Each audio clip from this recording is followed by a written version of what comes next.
We all know the thrill of discovering a forgotten film, a hidden gem tucked away on dusty shelves or lost in the archives of Hollywood studios. But some stories go further than obscurity. They were literally locked away for decades, withheld from audiences, and almost erased from cinematic history. Behind every film that never saw the light of day, there lies a tangled web of studio politics, censorship, and creative battles, waiting to be uncovered. Imagine completing a full-length feature only to find that no theater will ever show it. Directors fought to bring their visions to life, while producers feared backlash, audience rejection, or even scandal. Some films were deemed too shocking, too unconventional, or too controversial to release. Others simply became victims of corporate indifference, their reels gathering dust as the years passed. And yet, these shelved films hold secrets that still fascinate fans and historians alike. Bizarre plotlines, unsettling imagery, and creative choices that defied their era. From the eerie corridors of the house that would not die to the surreal, unfinished chaos of The Other Side of the Wind, each film tells a story not just on screen, but behind the scenes. What dark realities, technical mishaps, or creative disagreements led to their disappearance? How did these films survive, sometimes against all odds, only to resurface decades later? In this countdown,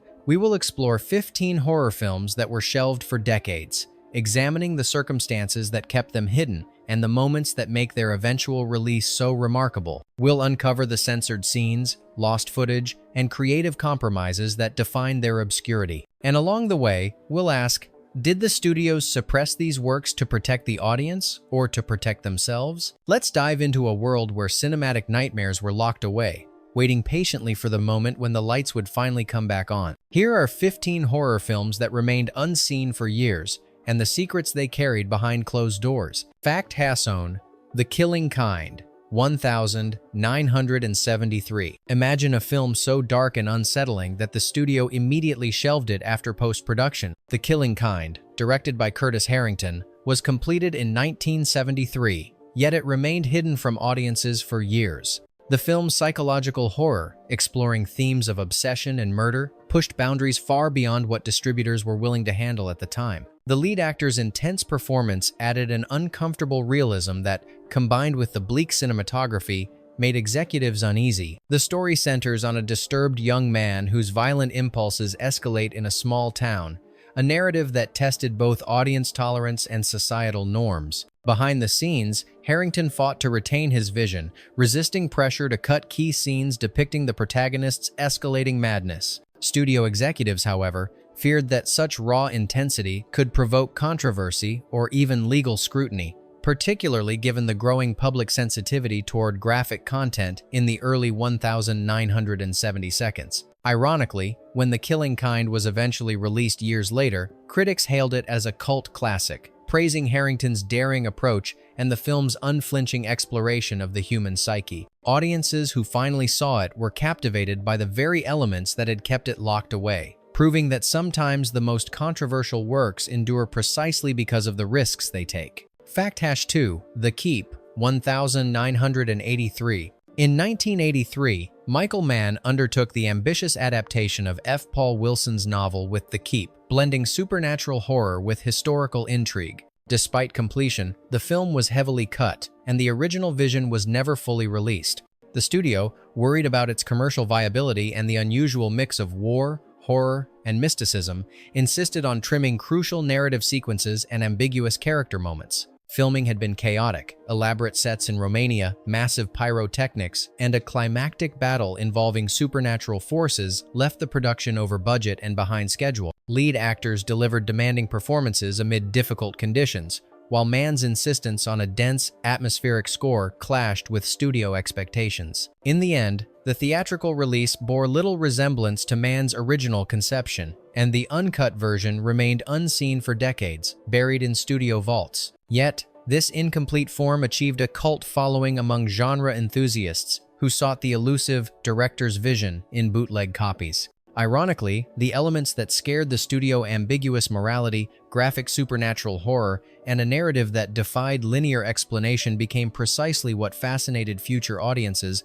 cementing The Keep as a legend of lost cinema. Fact Hash 3, The Other Side of the Wind, 1980. 975. Orson Welles' The Other Side of the Wind is perhaps the ultimate tale of a film trapped in time. Completed in 1975, Welles' audacious experiment, a satire of Hollywood, filmed in fragmented cinema verite style, remained unfinished and unreleased for over 4 decades due to financial disputes, legal battles, and the director's death in 1985. The film's meta-commentary, its shifting narrative structures, and unorthodox shooting style made it nearly unmarketable for the era. Cast and crew labored under uncertain conditions, improvising dialogue and scenes that blurred reality and fiction. Studios feared the public would be confused or offended by the unconventional storytelling, leaving reels stored and forgotten. Ironically, when Netflix finally restored and released it in 2018, audiences hailed it as a masterwork, a time capsule of Welles' brilliance,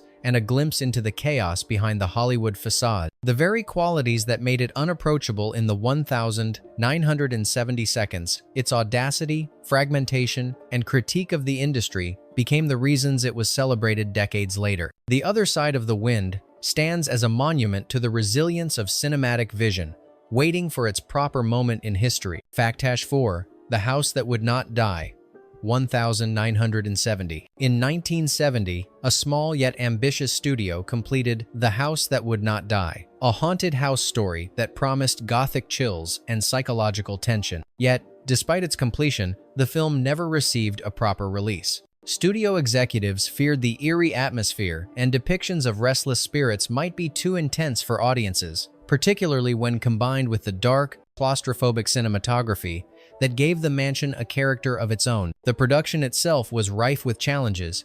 Period-accurate sets proved costly, actors struggled with long, nighttime shoots, and director John Llewellyn Moxey insisted on atmospheric lighting that slowed filming considerably. Rumors circulated that some sequences were considered too frightening or morally ambiguous for general audiences, leading to further hesitation from distributors. Ironically, when the film finally saw the light of day years later, it found a devoted cult following. Fans praised its meticulous set design, atmospheric tension, and subtle storytelling that relied more on suggestion than explicit horror. What was once deemed too much became its defining strength, proving that a film shelved out of caution can gain appreciation long after its initial creation. Fact-5, The Evictors, 1979. The Evictors, released in 1979, presents another tale of a horror film pushed aside by industry caution. While technically completed, the movie was pulled from several markets, with distributors citing concerns over violent content and potential backlash from audiences unfamiliar with its dark tone. The plot, centered on a couple targeted by a sinister landlord in a rural setting, combined suspense with unsettling psychological element. Behind the scenes, director Charles B. Pierce faced numerous production obstacles. Low budgets forced creative compromises on sets and practical effects,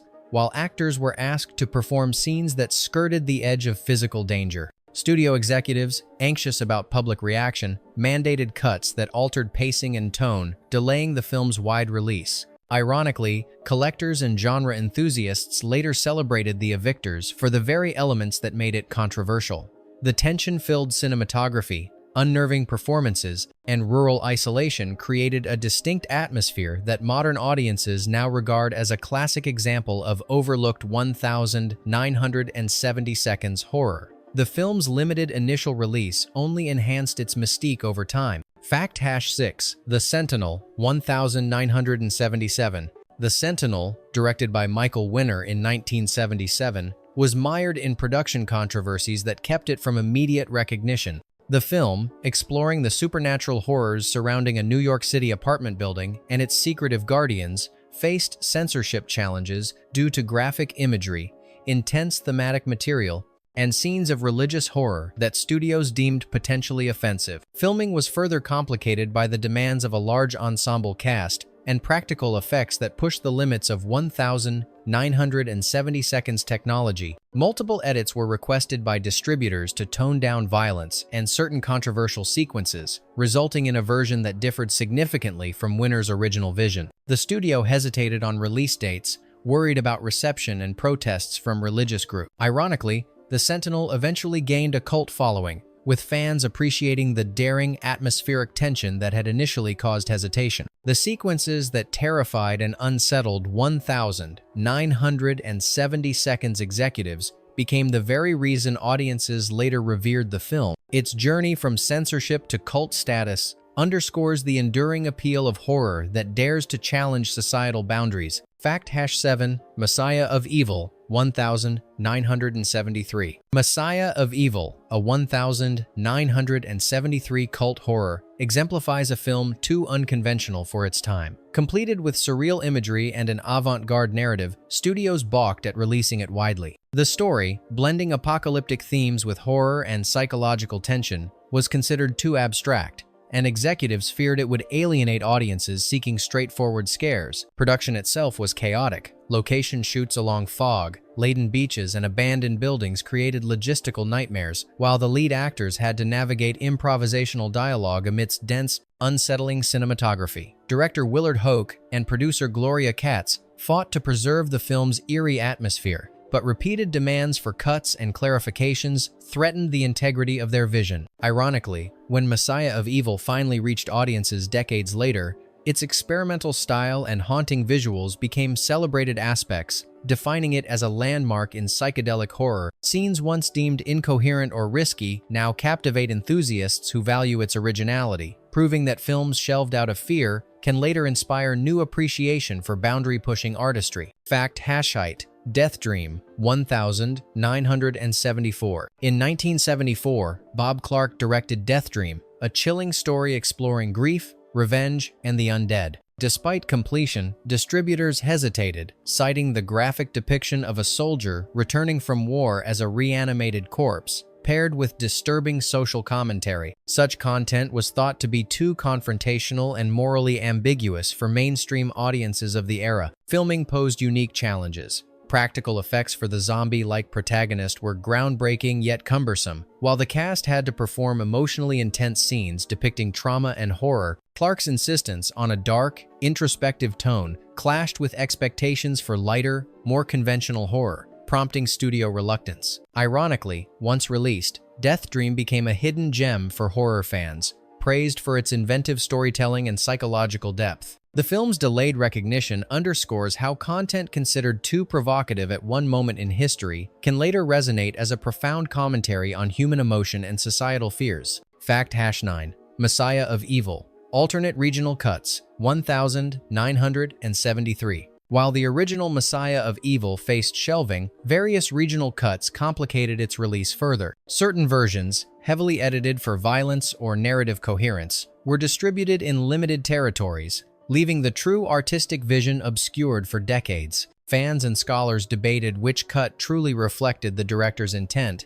adding to the film's mystique. Behind the scenes, censorship boards demanded removal of sequences depicting apocalyptic imagery and intense gore, while some markets even requested redubbing to soften dialogue. These interventions created fragmented versions, further delaying widespread recognition. Ironically, the piecemeal circulation of Messiah of Evil contributed to its cult status. Audiences pieced together disparate elements over time, fostering discussions, analysis, and reverence for its experimental nature. What was once a liability, the shelving and regional editing transformed into a catalyst for its enduring legend among horror aficionados. Fact #0 Don't Look in the Basement 1973. Don't Look in the Basement, a 1973 psychological horror, became notorious for its unsettling depiction of a mental institution. Despite completion, distributors feared the graphic portrayal of patients and staff crossing moral boundaries would provoke outrage. The film was shelved in multiple regions and only saw limited release, effectively vanishing from public view for years. Behind the scenes, director S.F. Brownrigg navigated tight budgets and a confined set, which contributed to the film's claustrophobic atmosphere. Actors endured grueling long takes to capture authentic fear and tension,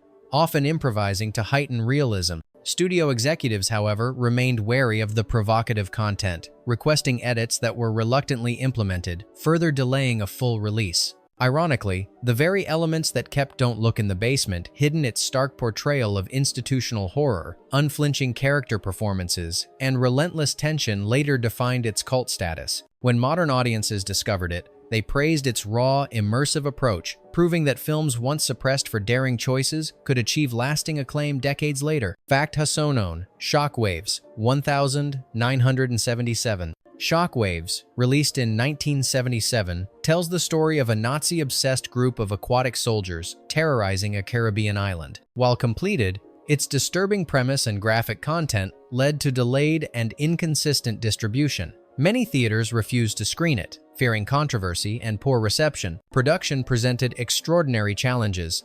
Filming underwater sequences with limited technology and safety measures was risky, and the actors performed in harsh conditions to achieve authentic tension. Director Ken Wiederhorn's insistence on practical effects over studio-friendly shortcuts increased production costs and complexity. Ironically, the very aspects that caused hesitation, its unique villain concept, intense gore, and suspenseful underwater cinematography, became hallmarks that attracted cult fans. Shockwaves eventually earned a dedicated following, celebrated for its ingenuity and willingness to push genre boundaries despite its troubled release. Fact Hasson 2, Messiah of Evil, Los Angeles premiere, 1973. Although partially released in limited markets, Messiah of Evil faced further setbacks in its Los Angeles premiere. The studio demanded additional cuts to tone down apocalyptic imagery and unsettling sequences, fearing negative critical reception. As a result, the initial LA audience saw an incomplete narrative that obscured the director's vision. On set, the cast and crew had experimented with abstract sequences and improvisation,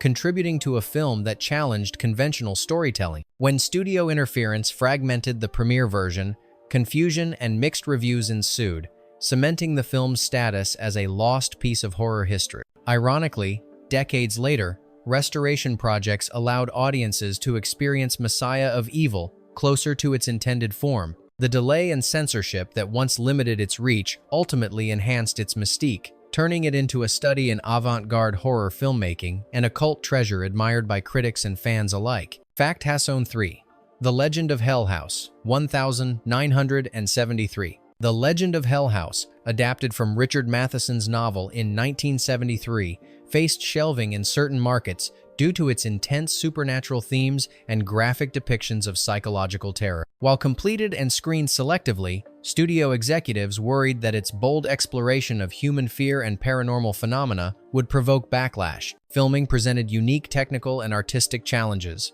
Director John Hofe aimed to create a palpable sense of dread using elaborate sets, intricate lighting, and practical effects to convey spectral activity. Actors endured long hours in dim, claustrophobic spaces, heightening the authenticity of their fear. Yet the studio's cautious approach led to delayed releases and heavily edited prints, obscuring key narrative moments. Ironically, the same aspects that caused hesitation, the immersive horror, character-driven tension, and creative visual storytelling later cemented the film's reputation. Modern audiences and horror aficionados now praise The Legend of Hell House for its meticulous atmosphere, proving that sometimes the most daring creative choices endure despite initial suppression. Fact Hasson 4, I Drink Your Blood, 1970. Completed in 1970, I Drink Your Blood was controversial for its graphic depiction of cult-induced rabies and extreme violence. Studios hesitated to release it, fearing legal issues and public outrage over the intense content.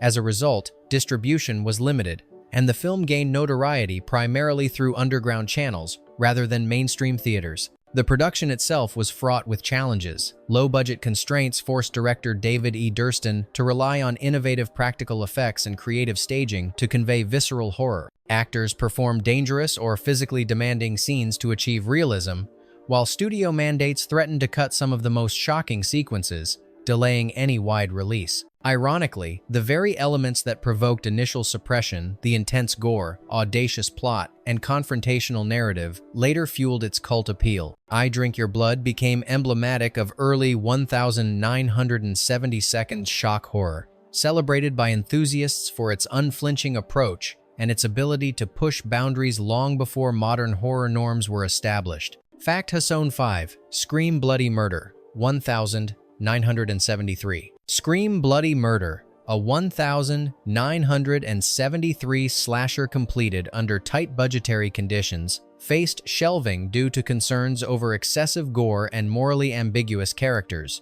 Studios feared the extreme imagery and the protagonist's relentless violence would provoke censorship boards and public criticism. Consequently, its initial screenings were restricted, leaving much of the film effectively unseen for years. Behind the scenes, director Michael Findlay navigated limited resources, creating tension-filled sequences with inventive camera angles and lighting. The cast endured physically challenging stunts to simulate authentic terror, while editors struggled to comply with studio demands for content cuts. Despite these constraints, the original vision remained intact in private prints, awaiting a future audience. Ironically, when rediscovered decades later, Scream Bloody Murder earned a dedicated following for the very reasons it was once suppressed. Fans celebrated its bold storytelling, practical effects, and willingness to explore taboo subjects, turning a once-hidden film into a lasting cult classic. Bonus fact: The Devil's Reign, 1975. This one didn't make the top 15, but it might just be the strangest of all. The Devil's Reign, completed in 1975,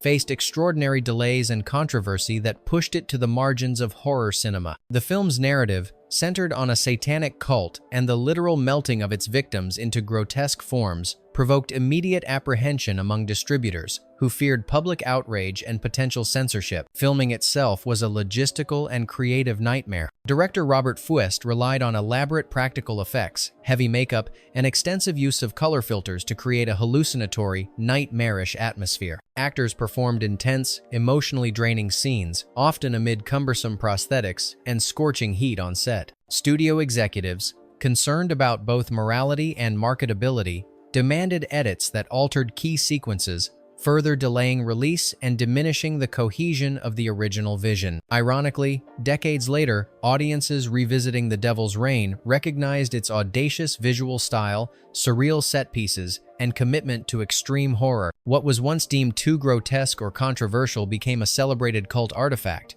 remembered not just for its shock value but for its daring ambition. The film stands as a testament to how cinematic nightmares, when suppressed, can emerge later as enduring symbols of creativity and risk-taking. Which of these hidden horror films shocked you the most? Were these movies suppressed to protect audiences or to conceal creative risks that studios were unwilling to embrace? Share your thoughts and debate the most controversial scenes, the films you wish had been released sooner, or the hidden gems you've discovered. Did the censorship enhance the mystique, or did it rob generations of unforgettable cinematic experiences? Tell us, which lost or shelved horror film do you think deserves recognition today, and why? Your opinions could uncover the next forgotten classic.